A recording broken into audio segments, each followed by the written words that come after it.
Bonjour Marion Maréchal, Bonjour. Tête de liste Reconquête aux élections européennes. Merci d'avoir accepté notre invitation ce dimanche.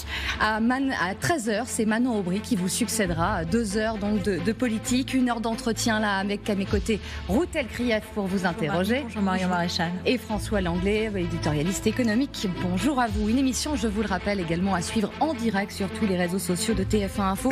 Votre campagne, l'Europe évidemment, mais également le climat social. On abordera toutes ces thématiques. Votre campagne, justement, Marion Maréchal, les sondages vous donnent entre 6,5, 7, 8% selon les instituts. Est-ce que vous considérez aujourd'hui que c'est la survie de votre parti qui se joue le 9 juin prochain ? Non, c'est le grand choix européen qui se joue. Parce que la réalité, c'est qu'il y a une occasion historique dans ces élections européennes qui n'était jamais arrivée avant de pouvoir changer la majorité au Parlement européen. Et d'ailleurs, je constate, c'est assez peu relevé, qu'il y a une forme de panique dans l'actuelle majorité au Parlement et chez les bureaucrates de Bruxelles, puisqu'ils sont en train, vous l'avez vu, de reporter les textes problématiques comme ceux du Pacte vert. Ils sont en train d'accepter, à l'initiative de Giorgia Meloni, de signer des accords avec les pays de départ, par exemple, pour juguler l'immigration. Ils sont en train peut-être d'ailleurs de remettre également en cause finalement la fin de l'interdiction des voitures à moteur thermique d'ici 2035. Donc on voit bien qu'ils essayent d'endiguer la colère parce qu'ils ont le sentiment, attesté par des sondages, qu'en effet une majorité de droite peut arriver.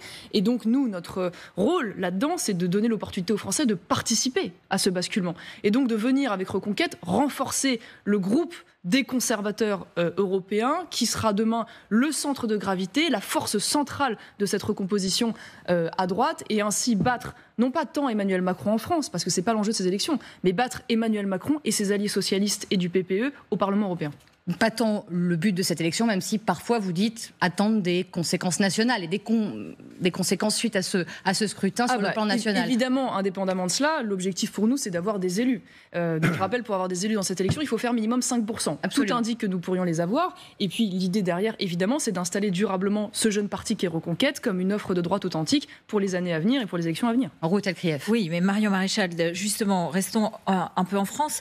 Vous avez une concurrence extrêmement forte avec Jordan Bardella, et selon les sondages, notamment l'étude Cevipof, Ipsos, Jean Jaurès, Le Monde, qui est paru il y a quelques jours, 41% des électeurs d'Éric Zemmour de 2022 voteraient pour Jordan Bardella. Il a un pouvoir d'attraction comme vote utile qui peut justement précipiter en quelque sorte votre disparition, ou en tout cas pose une question existentielle. En tout cas, ce qui est très encourageant pour nous, c'est que plus les élections avancent, plus les électeurs qui ont voté pour Éric Zemmour à l'élection présidentielle se retournent vers Reconquête. Et l'élection n'est pas finie, vous le savez, les sondages ne sont pas les suffrages, et les leçons des dernières élections doivent être instructives pour nous. Rappelons-nous quand même de Yannick Jadot, qui était à 5-6 dans les sondages toute l'élection, qui finira... Oui, Éric Zemmour était à 10, 12, il est arrivé à 7. C'est ça que je veux dire, de toute façon, les élections européennes sont par essence l'élection des surprises, et nous serons la surprise. Maintenant, ce que je dis à ces électeurs, c'est une chose très simple, c'est que le seul parti aujourd'hui qui a à la fois la volonté et la capacité d'agir au Parlement européen, c'est Reconquête. Pourquoi ? Parce que nous avons d'un côté, je le rappelle, en concurrence face à nous à droite, les Républicains, qui font partie du PPE, qui font partie de la majorité d'Ursula von der Leyen, alliés aux socialistes et alliés aux macronistes. Ils votent 80% des textes ensemble au Parlement européen. Et nous avons de l'autre côté le Rassemblement national, qui appartient à un groupe qui s'appelle le groupe ID, et qui est un groupe aujourd'hui complètement isolé et marginalisé au niveau européen. Je le rappelle, le Rassemblement national est arrivé premier aux élections européennes en 2014 et en 2019, avec des scores très importants, autour de 25%. Cela n'a pas changé une ligne de la politique européenne parce qu'ils n'ont pas cette capacité d'influence. Donc moi, ce que je dis à ces électeurs qui pourraient hésiter, il y en a, vous avez raison, c'est de leur dire de choisir le parti qui demain pourra vraiment impacter sur la politique européenne. Alors là, vous nous parlez, je dirais, stratégie, mais s'il y avait un élément... Efficacité. S'il y avait un élément au point de vue programmatique qui vous distingue du Rassemblement national, c'est lequel ? Eh bien, il y en a en réalité un certain nombre, et même je veux dire beaucoup. Le plus sur important l'économie, par exemple. Sur l'économie, nous n'avons indéniablement pas la même vision économique que le Rassemblement national, que je qualifierais de plus étatiste, fiscaliste et interventionniste, pour ne pas dire socialiste, que nous le sommes. Si on devait donner des exemples, typiquement lorsqu'il y a eu le durcissement des conditions d'accès au RSA, nous étions favorables au durcissement de ces conditions. Le Rassemblement national, à l'inverse, y était défavorable. Nous avons par exemple soutenu la première réforme menée par le gouvernement sur les indemnités chômage. Le Rassemblement national y était opposé. Nous étions également favorables à ce qu'il puisse y avoir une réforme des retraites qui d'ailleurs soit différente de celle qui a été conduite par le gouvernement et qui impliquait d'aligner le régime privé sur le régime public, entre autres choses. Le Rassemblement national, typiquement, y était opposé. Donc vous êtes plus libéraux que le Rassemblement national. Si tant est qu'en effet libéraux signifie... Favorable au marché, voilà, et favorable au retrait de l'État plutôt qu'à son extension. Voilà, moins de normes, de contraintes et d'impôts pour plus de liberté, oui, indéniablement. Et puis il y a des différences aussi notables sur les sujets de société. Voilà, il y a eu, vous souvenez-vous-en, il y a quelques jours, une polémique lancée par Reconquête, et à juste titre, sur la banalisation aujourd'hui de la GPA dans l'espace public. Nous sommes contre toute forme de gestation pour autrui. Exactement. De légalisation directe ou indirecte de cette pratique de marchandisation de la femme et de l'enfant. Sujet clos également par le chef de l'État dans une interview à nos confrères. Oui, je note quand même qu'une grande partie de son gouvernement ou de ses ex-ministres sont prononcés favorables à la légalisation de la GPA. Donc restons quand même très vigilants. Le Rassemblement national, par exemple, considère qu'il ne veut pas remettre en cause la reconnaissance à l'état civil des enfants nés de GPA à l'étranger, ce qui est une manière indirecte évidemment d'accepter sa légalisation. Et puis même sur les sujets dits identitaires, pour faire simple, il y a un certain nombre d'approches différentes. Le Rassemblement national, aujourd'hui, dans la direction, s'exprime en expliquant qu'il n'y a pas de choc de civilisation aujourd'hui sur le sol français avec la civilisation islamique. Je pense exactement l'inverse. Je pense qu'aujourd'hui, il y a une civilisation islamique qui tente à se confronter et à s'imposer sur le sol français, que cela pose de grandes difficultés de cohabitation et que ce sont donc l'ensemble des valeurs à la fois démocratiques et culturelles qui sont remises en cause par ce choc. Alors, on a bien compris les différences. Il y a en même temps des convergences. Et on sait que les élections européennes sont souvent propices à l'expression d'un vote national. On veut donner un signal au gouvernement qui est en place. De ce point de vue-là, est-ce que vous ne subissez pas le risque de celui du vote utile, c'est-à-dire celui de Jordan Bardella qui, si l'on en croit les sondages, est en tête largement? Alors là, pour le coup, en effet, c'est de la stratégie. Et c'est la stratégie du Rassemblement national de vendre une promesse à minima fausse, pour ne pas dire mensongère, c'est-à-dire de vendre l'espoir aux électeurs que si le Rassemblement national arrivait très haut dans les sondages, le gouvernement pourrait dissoudre l'Assemblée nationale et donc relancer une élection législative. Sauf qu'il n'y a qu'un malheur, c'est qu'il y a quelques jours de cela, le président de la République a fermé la porte à cette hypothèse. Il explique qu'il n'y aura pas de dissolution sous ce qu'il appelle la pression de l'opposition. Donc aujourd'hui, ça n'est pas honnête de vendre cela aux électeurs. Et une fois de plus, moi, ce que je veux c'est de l'imposture, c'est de l'hypocrisie, c'est de la manip, c'est de la stratégie électorale. Voilà, il joue le vote anti-Macron, mais moi je joue le vote anti-Macron, mais au bon niveau. C'est-à-dire, une fois de plus, pas au niveau national, au niveau européen, parce que c'est ce dont il s'agit. Et quand on sait aujourd'hui, quand on voit le poids extrêmement lourd de l'Union européenne dans notre quotidien, sur notre législation, je veux dire, ce que nous prépare Emmanuel Macron au niveau européen, qu'il a décrit de manière très précise dans son discours de la Sorbonne, la fin du droit de veto de la France. Donc la possibilité pour la France de se voir imposer un certain nombre de mesures, parfois contre ses intérêts, l'élargissement à 35, voire à 40 de pays dans le marché unique, un président de l'Union européenne, un ministre des Affaires étrangères européenne. Mais on y reviendra, mais Marion Maréchal... Non, mais je veux dire, c'est ça qu'il faut endiguer absolument, parce qu'en fait, ce que veut Emmanuel Macron, c'est un super État fédéral européen, à la fin, finalement, des nations telles que nous la connaissons dans leur liberté et leur singularité. Donc c'est un vrai choix historique que nous avons à faire. Pour reprendre la question de François sur votre rapport au Rassemblement national, il y a eu des divergences avec Éric Zemmour sur le sujet, et vous dites régulièrement que vous n'êtes pas des ennemis avec Jordan Bardella. Malgré tout, Éric Zemmour est beaucoup plus dur avec le Rassemblement national de Marine Le Pen. Est-ce qu'il n'y a pas une différence d'approche ? Pour avoir discuté très longuement avec Éric sur ce sujet, je crois que d'une certaine manière, il y a peut-être un pessimiste et un optimiste dans la bande. C'est-à-dire que nous sommes tous les deux attachés à cette idée de l'union des droites. Nous continuons d'ailleurs de la défendre, et c'est pour ça que d'ailleurs tous les électeurs qui sont attachés à cette idée devraient nous donner de la force pour essayer de la mettre en place. C'est-à-dire cette idée que pour que des idées puissent arriver aux affaires, elles doivent être portées par des coalitions qui réunissent autour de la table des partis qui, comme vous l'avez relevé, ne sont pas d'accord sur tout, mais partagent aussi un certain nombre de points essentiels, et donc sont capables ainsi de rassembler ces 50 plus 1 électeur. Ce qui a toujours été la condition pour permettre à des gouvernements, qu'ils soient de gauche ou du centre ou de droite, d'arriver au pouvoir. Aujourd'hui, nous sommes les seuls à défendre cette idée, et d'ailleurs Éric Zemmour a été cohérent. Après sa défaite à l'élection présidentielle, il a appelé à voter Marine Le Pen, il n'a pas présenté de candidat face à elle, ni face à Nicolas Dupont-Aignan, ni face à Éric Ciotti aux élections législatives. Maintenant, ce qui nous différencie, si je puis dire, c'est que je crois que lui a l'impression, ou le sentiment, ou l'intuition que le Rassemblement national n'acceptera jamais cette coalition, et qui est donc, même s'il faut évidemment continuer de la défendre, malheureusement, il craint que le Rassemblement national continue de s'enfermer dans cette espèce de logique de citadelle assiégée, si je puis dire. C'est pas votre sentiment ? Et moi, je ne crois pas. Voilà, moi, je suis plus optimiste. Je pense que, justement, si Reconquête est fort aux élections européennes, si nous faisons un score qui pourrait avoisiner les 10%, que nous devenons incontournables, alors, mécaniquement, nos concurrents devront s'asseoir à la table avec nous parce qu'ils ne pourront plus se passer des votes et des électeurs que nous rassemblons. Marion Maréchal, c'est vrai que vous dites, Marine, Jordan, nous ne sommes pas ennemis, ne te trompe pas d'ennemis, Jordan, demain nous pourrons travailler ensemble en Europe et même nous pourrons trouver un chemin ensemble en France. Bon, ça n'est pas le discours d'Éric Zemmour, c'est comme l'a expliqué Marie Chantret, mais en fait, il y a une forme de soupçon, peut-être de la part de certains amis d'Éric Zemmour. Vous appartenez peut-être à cette famille par le sang. Vous avez sûr. Bien sûr. Et puis vous avez commencé votre engagement politique avec eux. Dans le fond, ils se disent, elle va y retourner après. De toute façon, c'est plus facile. Alors que les autres disent, non, nous, on restera de toute façon à l'écart. Si j'avais voulu retourner au Rassemblement national que j'ai quitté en 2017, j'aurais eu maintes occasions de le faire, dès les élections présidentielles, les élections législatives. Voilà. Ça n'a pas été mon choix parce qu'une fois de plus, je veux pouvoir avoir la liberté de défendre la ligne à laquelle je crois, la ligne économique, la ligne identitaire, la ligne sociétale, que je défendais déjà quand j'étais au Rassemblement national, et parfois contre d'ailleurs la direction de l'époque. Maintenant, ce que je dis, vous volerez au secours de la victoire si jamais elle était maintenant, ce que je dis très clairement, c'est qu'il y a dans cette élection des adversaires avec qui je ne travaillerai jamais parce qu'ils portent un programme qui est antagoniste au mien. Je pense évidemment à la LFI en premier lieu, qui pour moi sont des ennemis de la France. Je pense évidemment aux macronistes, je pense aux socialistes, à la gauche en général. Et puis il y a des gens qui sont des concurrents, avec qui j'ai en effet des différences, mais avec qui également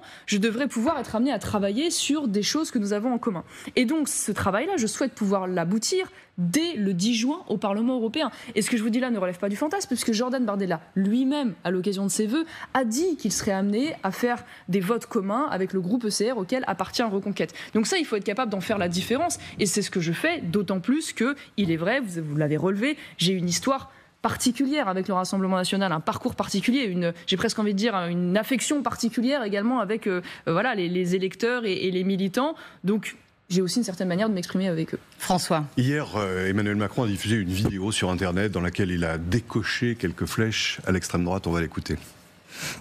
Une forme d'hypocrisie, de projet caché aujourd'hui des extrêmes droites qui les fait progresser, c'est qu'elles avancent masquées. Que là où les extrêmes droites, il y a encore 5 ans, 6 ans, disaient Brexit, Frexit, c'est-à-dire sortie de l'euro, de l'Europe, retour au nationalisme, elles n'osent plus le dire.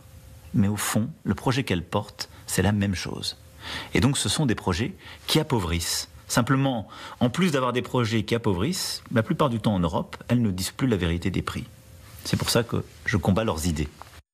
Alors selon la Tribune du dimanche de ce matin, le président semble envisager un débat entre lui et Marine Le Pen. Alors, c'est un peu vous tenir pour quantité négligeable, mais est-ce qu'au nom des idées que vous partagez avec le Rassemblement national, vous pensez que c'est une bonne idée, ce débat ? Alors déjà, au-delà de la question du débat, moi ce que je note, c'est que le président de la République nous enferme finalement dans un choix binaire et mensonger. Vous aussi, c'est le même que le vôtre. On sait bien à qui on s'adresse. Non, mais ce que je veux dire, c'est qu'Emmanuel Macron, il explique quoi ? Il dit soit en gros, c'est mon Union européenne, donc celle qu'on connaît aujourd'hui, qui est devenue la colonie numérique et militaire des États-Unis, la colonie économique de la Chine, la colonie de peuplement de l'Afrique, donc c'est ça. Voilà, c'est la seule perspective avec en plus le super État fédéral européen ou la sortie de l'Union européenne, assumée ou cachée. Mais moi je dis non. Non, il y a une troisième voie, qui est celle également que nous proposons, qui est certes de garder cette idée Union européenne, mais d'en changer les priorités, d'en changer le fonctionnement. Sans en sortir, et ça d'en vous êtes changer bien les là-dessus. objectifs, exactement. C'est-à-dire qu'on peut avoir l'Union européenne sans avoir le pacte vert et la décroissance agricole et industrielle soutenue par Emmanuel Macron. On peut avoir l'Union européenne avec un assouplissement, par exemple, des aides d'État pour permettre de stimuler les secteurs stratégiques. On peut avoir l'Union européenne avec la préférence communautaire dans l'accès aux marchés publics des entreprises européennes ou dans les achats de crédits européens. On peut avoir une Union européenne avec une politique commerciale plus offensive et plus, j'ai envie de dire, défensive que celle que nous connaissons aujourd'hui. C'est aussi ce que disent certaines de la majorité, entre guillemets, européenne aujourd'hui. C'est-à-dire, vous pouvez entendre le PPE ou les socialistes ou les macronistes. Il y a qu'un malheur, c'est que Emmanuel Macron est aux affaires depuis maintenant 7 ans. Et le bilan européen, aujourd'hui, même dans sa critique, c'est en réalité celui qu'il porte. Et je tiens à le redire une fois de plus. On a beaucoup parlé du pacte vert au moment où les agriculteurs se sont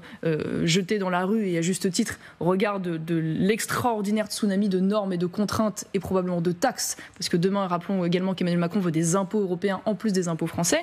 Ce projet-là, typiquement, Emmanuel Macron l'a simplement reporté.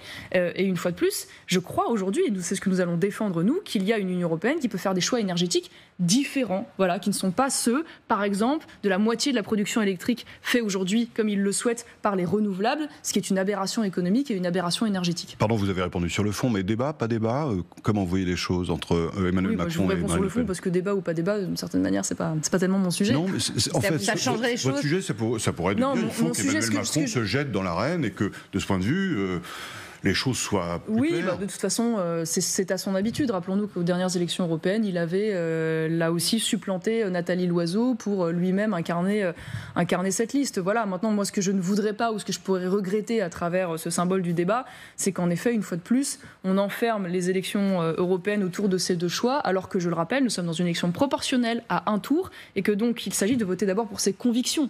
Et voter utile, c'est ça. Et donc d'avoir la représentation qui vous corresponde le mieux. Et quand on sait que le seuil pour des élus, c'est 5%. Nous avons donc un vaste choix. Marion Maréchal, on parle beaucoup du Rassemblement national, adossé à normalisation, dédiabolisation. Et vous, quelles sont vos lignes rouges? C'est le droit de suite de route.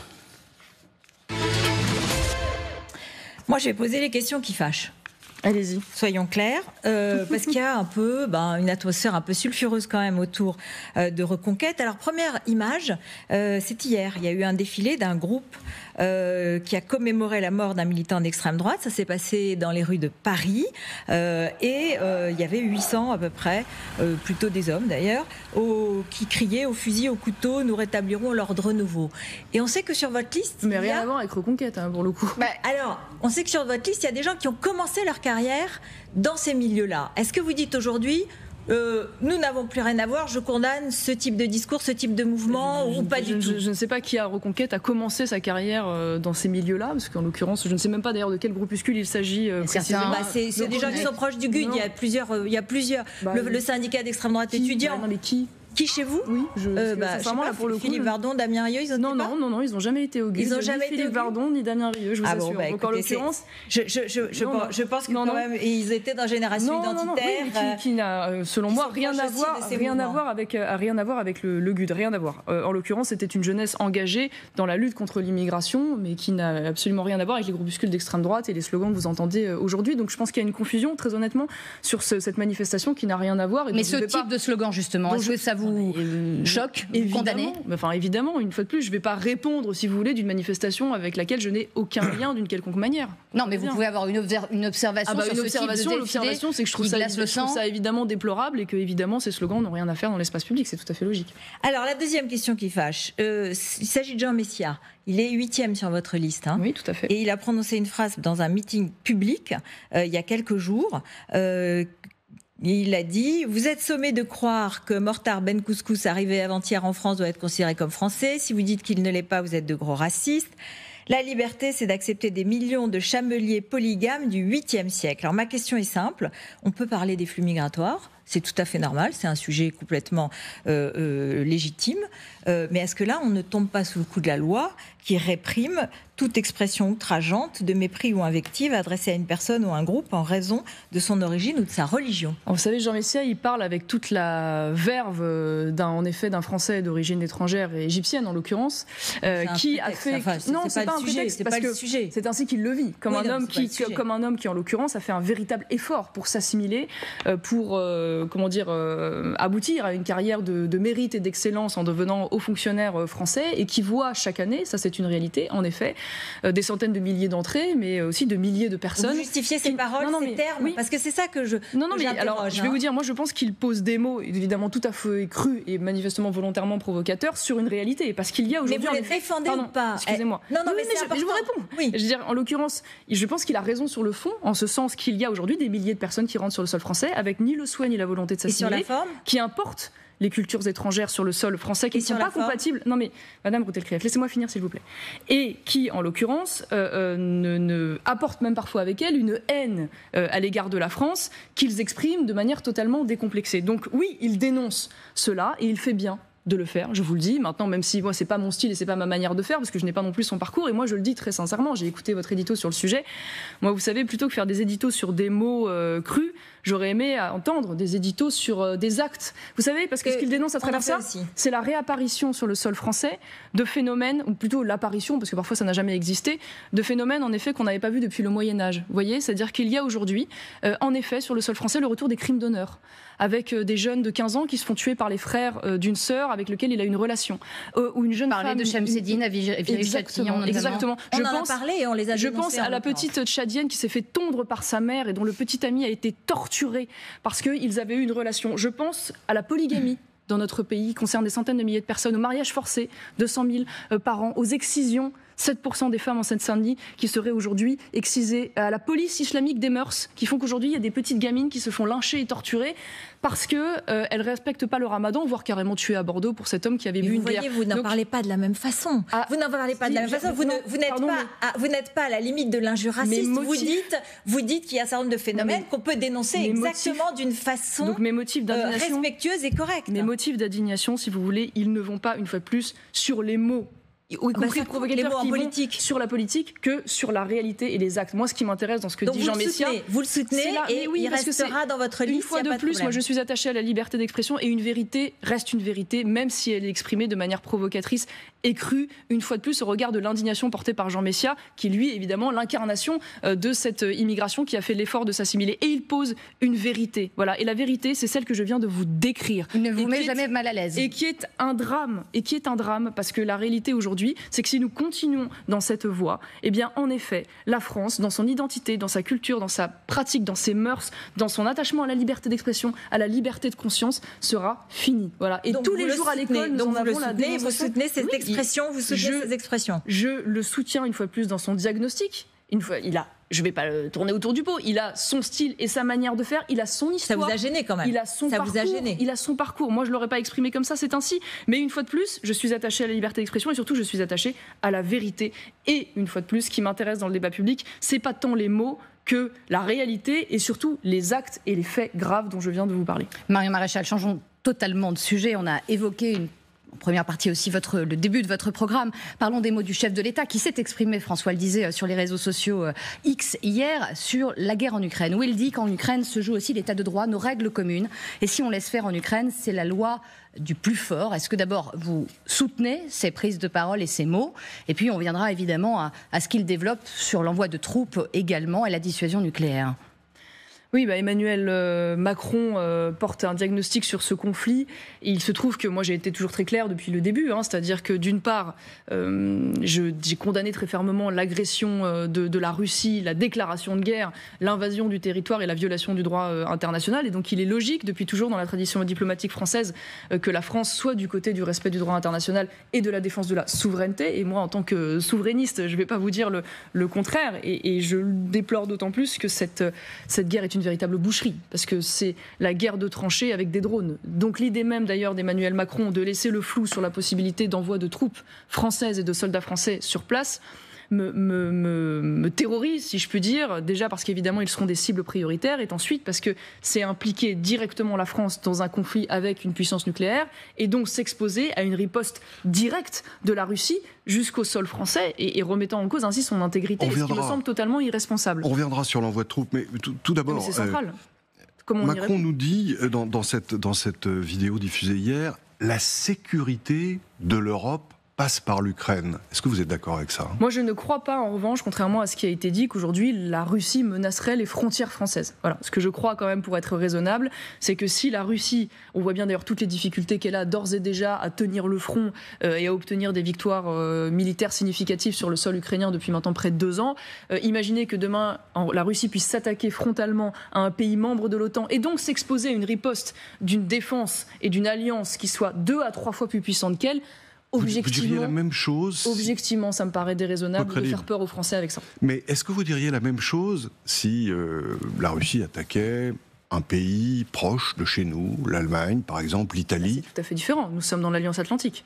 Donc là, de toute façon, nous sommes évidemment mécaniquement engagés dans la défense. La dissuasion nucléaire, par exemple, vous considérez qu'il faudrait l'utiliser si l'Italie ou l'Allemagne étaient attaquées ? En réalité, ce qui est surprenant dans les déclarations d'Emmanuel Macron, c'est que le fond n'est pas tellement nouveau. C'est-à-dire que la dissuasion nucléaire, elle est au service des intérêts vitaux de la France, qui ne se confond pas totalement avec simplement le respect des frontières. Absolument. Donc les intérêts vitaux de la France, et d'ailleurs même le général de Gaulle l'avait toujours plus ou moins sous-entendu, peuvent évidemment être dans la protection d'un allié proche. Exactement. Donc c'est pas ce que dit Marine Le Pen, en l'occurrence, qui trouve que c'est une façon de ne pas nous protéger et de disperser notre propre protection. Là-dessus, il n'y a pas de rupture de la doctrine. Ce qui est plus dérangeant, c'est depuis quelques semaines, ce sujet réitéré de manière régulière, qu'il pourrait laisser entendre de façon un petit peu floue qu'il pourrait y avoir un partage, d'une certaine manière, de la prise de décision dans l'enclenchement. Ce mot n'a pas été prononcé, un partage. Mais je suis d'accord avec vous, il n'a jamais été prononcé, mais le fait, si vous voulez, qu'il revienne de manière aussi régulière et systématique sur un sujet qui, une fois de plus, n'est pas censé remettre en cause la doctrine de la France, laisse planer quand même une petite ambiguïté qui, là, pour le coup, serait extrêmement dérangeante. Parce que s'il y a bien une chose, pour le coup, qui est non négociable, c'est la décision de la France d'utiliser ou non l'arme nucléaire dans la défense de ses intérêts vitaux. Et si vous voulez, cette ambiguïté, elle est d'autant plus alimentée que, souvenez-vous, il y a quelques années de cela, on avait déjà un président de la République qui, par son entourage, avait jeté quelques balles, il était vite revenu d'ailleurs dessus, expliquant que pourquoi pas, nous pourrions partager notre siège de l'ONU avec l'Allemagne. Donc c'est que manifestement un homme qui veut, derrière l'armée européenne, derrière la diplomatie européenne, qu'il appelle de ses voeux, être dans une logique de partage du système de défense français. Et ça, c'est évidemment totalement inacceptable. Et l'immigration irrégulière, une des thématiques centrales de votre programme. Et c'est le chiffre de l'anglais tout de suite. Ce chiffre, Marion Maréchal, c'est 153 000. C'est le nombre de migrants arrivés en Italie en 2023. Immigrés clandestins, évidemment, en hausse de 55% par rapport à l'année précédente, 2022. Alors c'est intéressant parce que ce pays, l'Italie, est dirigé par l'extrême droite, Giorgia Meloni, qui est première ministre. C'est un parti duquel vous êtes assez proche. Et elle-même, en arrivant au pouvoir, avait dit « Nous allons en finir avec l'immigration clandestine ». 2 ans après, on voit que, entre les discours durs sur l'immigration clandestine et la réalité, il y a une différence de taille, j'allais dire, grande comme la Méditerranée. Parti de droite nationale et non pas d'extrême droite. Mais en tout cas, qu'importe. Ce qui compte et ce qui est intéressant, c'est qu'en effet, quand Giorgia Meloni arrive aux affaires, elle demande la mise en place d'un blocus naval militaire en Méditerranée, que nous soutenons d'ailleurs nous également. Oui, ce qui fait partie de vos propositions. Tout à fait. Et qui est à l'époque refusé par le gouvernement allemand et le gouvernement français. Et au moment où Giorgia Meloni, et c'est d'ailleurs encore le cas actuellement, maintient au port les ONG pro-migrants qui se font les complices des passeurs de migrants, eh bien, notre ministre de l'Intérieur ne trouve rien de moins que d'accueillir l'Ocean Viking à Toulon. Vous en souvenez, ce bateau de migrants constituant ainsi un appel d'air dont l'Italie est indirectement victime. Puisque donc ça veut dire qu'on n'a pas la main, on n'a pas de levier. Ce qui est très intéressant, c'est que la France quand même. En tout cas, ce qui est sûr, c'est que l'Italie, pour des raisons géographiques, est la porte d'entrée, et donc elle est la victime collatérale des politiques d'accueil extrêmement laxistes à la fois de l'Allemagne et de la France, puisque c'est un pays de transit. La plupart des migrants. Mais ça serait la même chose si vous étiez au pouvoir. Non, parce que la plupart des migrants qui arrivent en Italie n'y restent pas pour plusieurs raisons. Première raison, il n'y a pas le droit du sol. Il n'y a pas le droit du sol, contrairement à la France. Il n'y a pas, évidemment, tout le système d'aide sociale extrêmement généreux que vous pouvez avoir en France, que vous soyez d'ailleurs en situation clandestine ou en situation légale. Donc ça, c'est manifestement aussi une grande différence. Et donc, qu'est-ce qu'elle a fait quand elle a vu, évidemment, qu'il y avait des gouvernements qui s'opposaient à ce sujet ? Elle a été à l'initiative pour obtenir en particulier des accords avec des pays de départ, dont la Tunisie, l'Égypte qui est en cours et peut-être demain la Libye, et notamment en Tunisie. Qu'est-ce qu'on a constaté à l'issue de la signature de cet accord avec l'Union européenne? Qu'il y avait eu une baisse de 70% des débarquements au départ de la Tunisie. Donc elle a malgré et contre vents et marées, obtenu des résultats. Et heureusement qu'elle a été là, d'ailleurs, pour obtenir ces accords, parce que ce n'est évidemment pas le gouvernement français qui en a été à l'initiative. Mais c'est drôle, parce qu'en fait, vous nous expliquez que Giorgia Meloni est devenue ultra-européenne, et c'est d'ailleurs ce qu'elle revendique. Elle revendique d'avoir été à l'inspiration du pacte asile-immigration. On la voit se promener dans le monde, en l'occurrence dans un certain nombre de pays, avec Ursula von der Leyen, que vous dénoncez tous les jours. Et en fait, elle s'est totalement adaptée à l'Europe telle que vous la dénoncez aujourd'hui. Giorgia Meloni, et c'est très contradictoire. Alors Giorgia Meloni, je veux bien vous parler de la politique italienne, ça me passionne. Mais en l'occurrence, que dit Giorgia Meloni, que fait Giorgia Meloni, qui est chef d'État? Elle considère, et je considère que c'est la même chose, que la réponse au sujet de l'immigration, elle ne peut pas être que nationale. J'en suis convaincue, moi aussi. Elle doit être aussi européenne. Donc le pacte asile-immigration. Et l'Union, non, mais les élus de Fratelli d'Italia n'ont pas voté le pacte tel qu'il a été proposé parce qu'ils se sont opposés justement à la répartition des migrants et qu'ils le trouvaient insatisfaisant.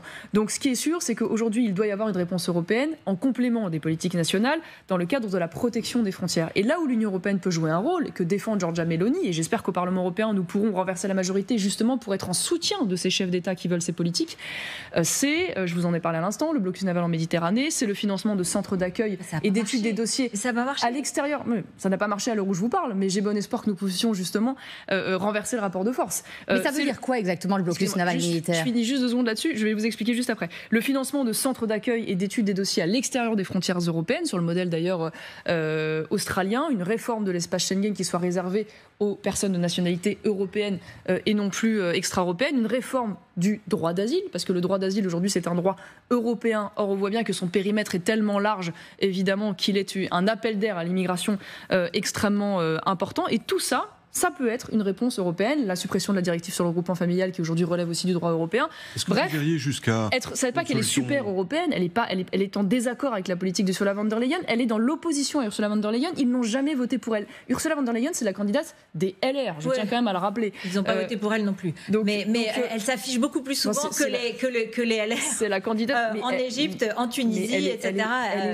Elle est chef d'État. Je veux dire, à un moment donné, elle est chef d'État, elle est bien obligée de faire avec les institutions telles qu'elles existent aujourd'hui. Ça ne veut pas dire qu'il y a un accord. Et ce sera votre cas, et ce sera votre cas, et ce sera le cas du Rassemblement national. Puisque nous allons sortir Ursula von der Leyen. Nous aurons une nouvelle présidente de commission. Dans votre politique de l'immigration, est-ce que vous iriez jusqu'à préconiser des solutions comme celle qui est à l'œuvre, au Royaume-Uni, c'est-à-dire passer un accord avec un pays hôte, le Rwanda en l'occurrence, pays africain, qui recueille les migrants que le Royaume-Uni expulse en contrepartie d'une somme d'argent pour leur entretien, etc. Pourquoi pas? Tout à fait, pourquoi pas? Selon les circonstances, ça peut être une des options. Moi, je trouve que le modèle, je vous en ai parlé à l'instant, qui était un modèle intéressant, c'est le modèle australien. Parce qu'il a abouti... C'est pas tout à fait la même chose. Non, c'est pas tout à fait la même chose, je suis d'accord avec vous, mais qui a montré son efficacité. Ça veut dire que jusqu'à de renvoyer les clandestins, c'est une première chose. Mais il y a également la possibilité de tarir, si je puis dire, les entrées clandestines par justement le financement de ces centres d'accueil à l'étranger, le financement d'ailleurs de campagnes de publicité dissuasives dans les pays d'origine, ce qu'on fait également l'Australie, et surtout, parce que ça c'est quand même la grande faille, c'est la position intransigeante du refus absolu de régulariser une personne qui serait arrivée clandestinement sur le sol français. Parce que le problème, si vous voulez, de la loi immigration, votée d'ailleurs par le gouvernement, les LR et le RN, qui augmente le nombre de potentialités de régularisation, c'est que c'est une perspective qui incite justement à l'immigration. Quelqu'un qui arrive de façon clandestine, et qui s'intègre, qui travaille, qui éventuellement se marie, qui fait des enfants, non. Non, par principe, si vous voulez... C'est-à-dire que vous le mettez dehors de toute façon? Non, c'est par principe, si vous voulez, c'est une règle qui, selon moi, doit être absolument incontournable pour une raison simple, c'est qu'une fois de plus, si vous avez la perspective, en arrivant clandestinement sur le sol français, donc en violant la loi française, de pouvoir être régularisé, puis ensuite, derrière, être naturalisé et obtenir la nationalité française, c'est évidemment un appel d'air considérable et une incitation à risquer sa vie en Méditerranée, mais pas seulement. Et donc, à partir de là, moi, je considère que c'est une fausse politique d'humanisme que de rester dans cette logique, et je veux pouvoir en sortir, notamment au niveau européen. Mais sur le plan économique, je ne parle même pas sur le plan humanitaire, mais sur le plan économique, je parle sous le contrôle de François, on a une démographie en Europe qui n'est pas extrêmement optimiste. On a des problèmes démographiques dans tous les pays européens, en Allemagne en l'occurrence, mais en France aussi. Et même chez Giorgia Meloni, il y a eu 450 000 personnes qui sont venues comme migrants pour travailler avec des contrats. Non, ils ont ouvert Et ils ont ouvert à une immigration d'emploi et de travail. Donc en fait, vous ne pouvez pas complètement exclure cette possibilité par rapport à nos perspectives de développement économique. Je vais vous répondre là-dessus, mais alors sans m'attarder trop sur l'Italie, parce que moi je ne suis pas avocate de la politique italienne. Et je considère que vous êtes alliés, oui, non, mais je ne réponds pas de l'ensemble des politiques qui sont menées par les alliés. En tout cas, ce qui est intéressant dans la politique, puisqu'on parle d'immigration de travail en Italie, moi je considère pas que ce soit la bonne solution pour la France pour plein de raisons, et je vais y revenir. Mais il y a quand même une grande différence, si vous voulez, dans la politique d'immigration italienne. C'est que quand une personne vient pour travailler en Italie, elle repart, pour toutes les raisons que je viens de vous évoquer, et elle repart également parce qu'il faut savoir qu'en Italie, ne sont accordés des visas de travail qu'avec les pays qui s'engagent à donner les laissez-passer consulaires pour récupérer les clandestins qui viennent de ces pays-là. Donc il y a déjà un préalable qui n'est pas posé en France, loin de là, c'est le moins qu'on puisse dire. Donc ça fait déjà une énorme différence. Et la deuxième différence, c'est également, il faut le savoir, qu'un employeur italien ne peut pas embaucher un travailleur étranger s'il n'a pas en amont fait la démonstration d'avoir cherché à embaucher en priorité un Italien.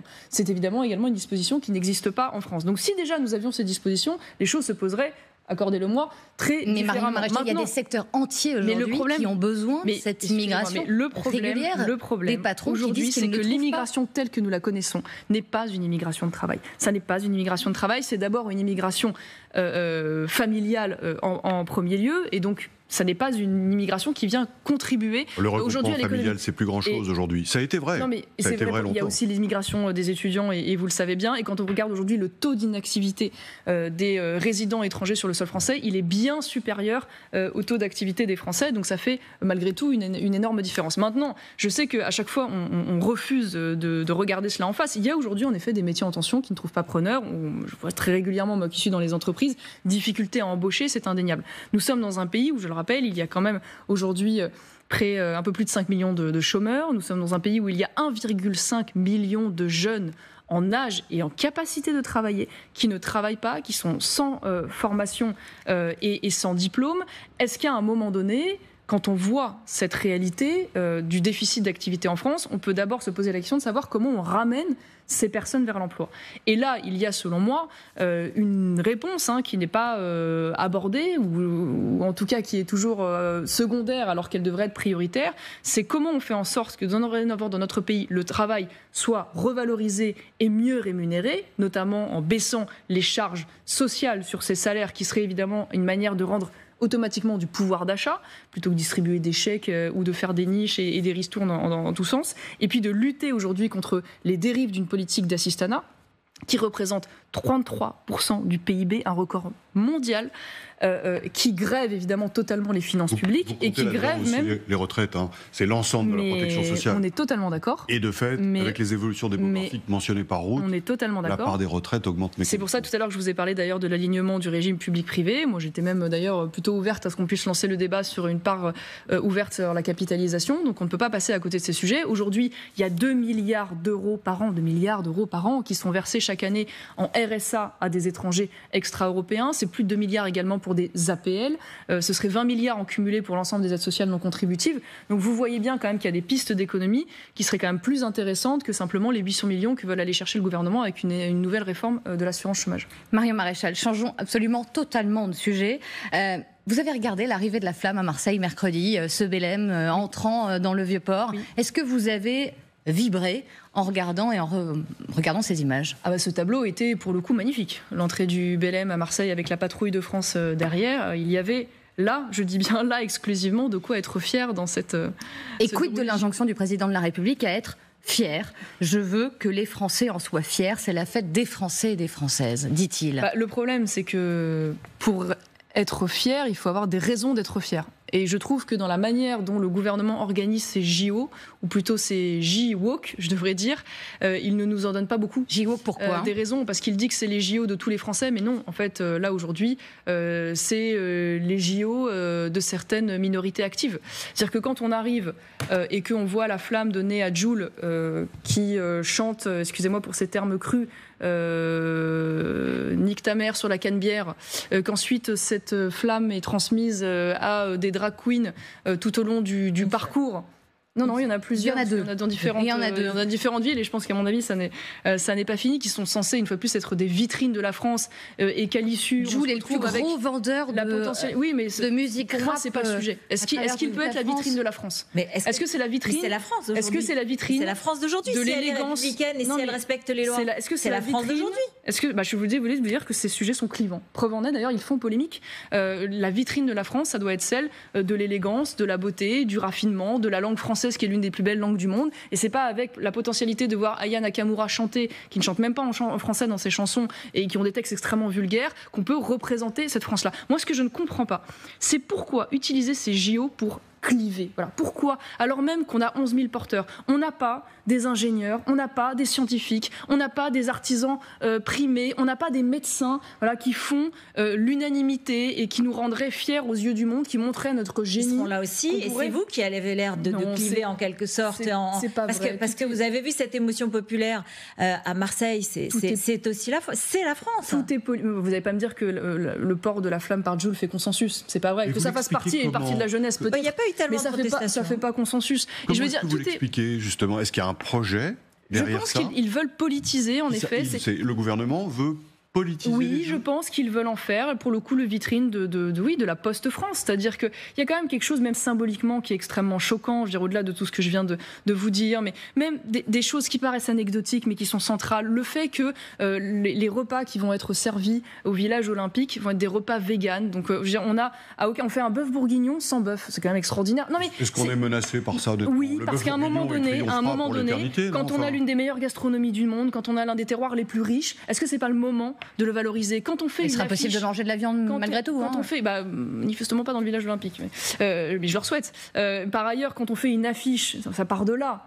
où on efface la croix qui se trouve sur le dôme des Invalides parce qu'on veut faire disparaître finalement les racines chrétiennes de la France. Tout ça commence très mal. C'est-à-dire qu'à un moment donné, une fois de plus, si on fait des JO, c'est pas uniquement pour un bénéfice économique, c'est parce qu'on veut être une vitrine au regard du monde. Or là, on en fait un sujet clivant, ultra politisé, pris en otage par des minorités LGBT. C'est pas vous qui êtes un peu grincheuse, là, un peu, de bouder un peu la joie populaire? Non, parce qu'une fois de plus, comme je vous le disais à l'instant, s'il s'agit d'avoir comme tableau sublime le Bélème avec la patrouille de France, s'il s'agit d'avoir la langue française portée par des artistes raffinés qui représentent la France à cette occasion, s'il s'agit de valoriser nos ingénieurs et nos chercheurs, moi je dis oui, et je dis 1000 fois oui. Mais la France, ça peut être ça aussi, ça peut être la France de Jules. Ça devrait être ça, mais malheureusement, c'est pas ce qui est mis valeur à travers ces JO. Des Jeux Olympiques dans un climat social un peu particulier, tendu, François. Oui, on a vu la multiplication de revendications salariales, principalement dans les transports, dans la sécurité, la police, pour l'obtention de primes.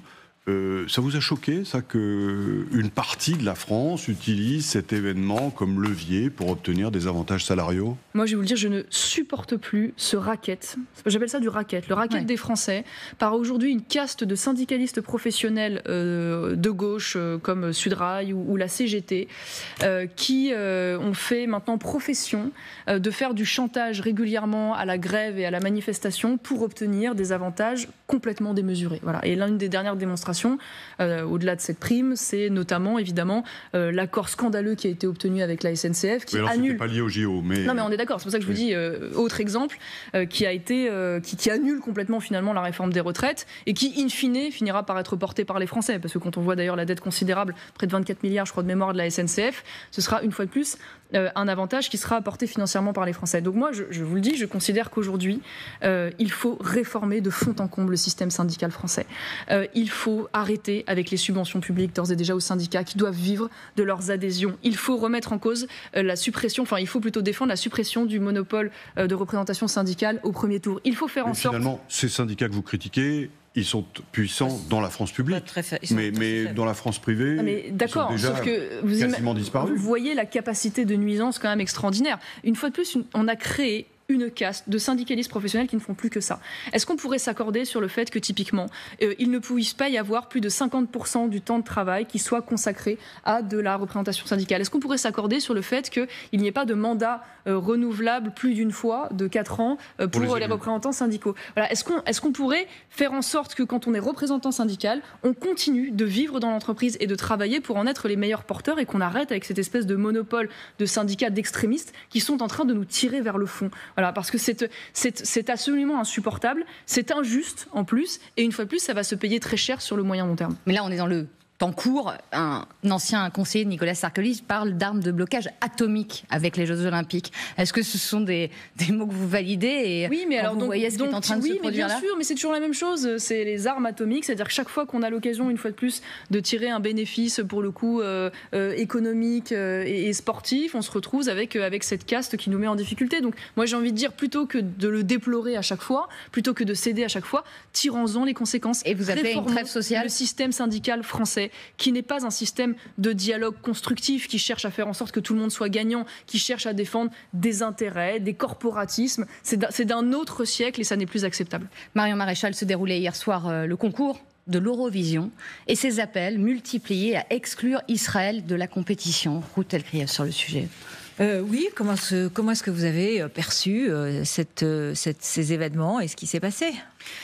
J'ai trouvé ça évidemment extrêmement choquant de s'en prendre à cette jeune femme de 20 ans qui finalement venait chanter en hommage aux victimes du 7 octobre. Et je vois bien d'ailleurs, j'ai été interpellée par la présence de cette jeune Greta Thunberg, vous savez, qui était cette icône déifiée pendant un an. C'était une petite gamine manipulée qu'on retrouve en kéfier dans des manifestations qui, sous prétexte d'antisionisme, frôlent très régulièrement l'antisémitisme, parce que c'est ça la réalité. Et donc je trouve ça extrêmement choquant, et je dois dire que je déplore également pas ce virage, parce que ça fait longtemps qu'ils le mettent en œuvre, mais en tout cas cette radicalisation de LFI sur le sujet, qui, pour des raisons de clientélisme électoral, a souhaité également dénoncer la présence de cette jeune femme, avec, disons-le, une certaine efficacité. Je rappelle que 69% des musulmans avaient voté pour M. Mélenchon à l'élection présidentielle, et qu'à ces élections européennes, les sondages indiquent que les musulmans seraient 4 fois plus nombreux à voter pour LFI que pour les autres partis. Donc voilà, il y a un bénéfice électoral recherché, et je déplore de voir monter des gens qui, non contents de vouloir alimenter leurs urnes avec ces stratégies, alimentent la haine des Juifs dans notre pays, mais pas seulement la haine des Juifs. Vous parlez de clientélisme électoral de la part de la France. La haine des Français en général, parce que quand je vois Madame Rima Hassan, qui fait preuve décidément d'une terrible ingratitude à l'égard de la France, puisque ses parents ont quand même été généreusement accueillis par les Français, et toute cette générosité française dont elle a bénéficié, qui lui permet d'être là aujourd'hui, elle l'utilise pour nous cracher au visage tous les jours. Elle a fait une déclaration il y a quelques jours de cela, honteuse, dans lequel elle explique il y aurait un parallèle à faire entre ce qui se passe aujourd'hui en Israël à Gaza, ce qu'elle appelle un génocide, ce que je rejette totalement, et ce que la France aurait fait en Algérie. Donc elle traite notre pays de pays génocidaire, rien que ça. Et je veux dire, ça ne m'amuse pas, parce qu'au-delà de leur petit calcul électoral, pardonnez-moi, mais dégueulasse, ça n'est pas un jeu. Ça n'est pas un jeu, parce qu'il y a aujourd'hui toute une partie de la jeunesse, notamment d'origine immigrée, qui est alimentée dans cette haine de la France, cette culture de la repentance, ce masochisme historique et politique, et qui aboutit à un rejet totalement de notre civilisation et de nos valeurs, et parfois jusqu'à des drames, comme on l'a vu à la gare de Lyon, où on a aujourd'hui ce Malien qui vient expliquer qu'il était là pour tuer du Français. Voilà. Et donc, je trouve ça extrêmement dangereux. Et Comment vous faites pour l'inclure, cette jeunesse, vous, avec votre discours ? Déjà, peut-être commençons par arrêter de faire cela. Arrêtons peut-être toute la journée d'alimenter cette haine de la France. Et puis peut-être exigeons, à travers une politique migratoire plus exigeante et moins laxiste, que précisément on ait le droit à une forme de reconnaissance. Moi, j'ai jamais entendu Rima Hassan dire merci. J'aurais pu dire merci à un moment donné à la France. Eh bien, je crois que si on avait justement une politique migratoire plus exigeante et plus réduite, on pourrait enfin avoir des personnes qui méritent d'être en France et qui font tous les efforts nécessaires, et qui donc, à l'issue de cela, ne se transformeraient pas en agents anti-français et défenseurs d'intérêts étrangers aux élections. Marion Maréchal, merci beaucoup d'avoir été avec nous, et on vous retrouve sur l'antenne d'LCI à l'occasion du grand débat des têtes de liste le 21 mai prochain, animé par David Pujadas.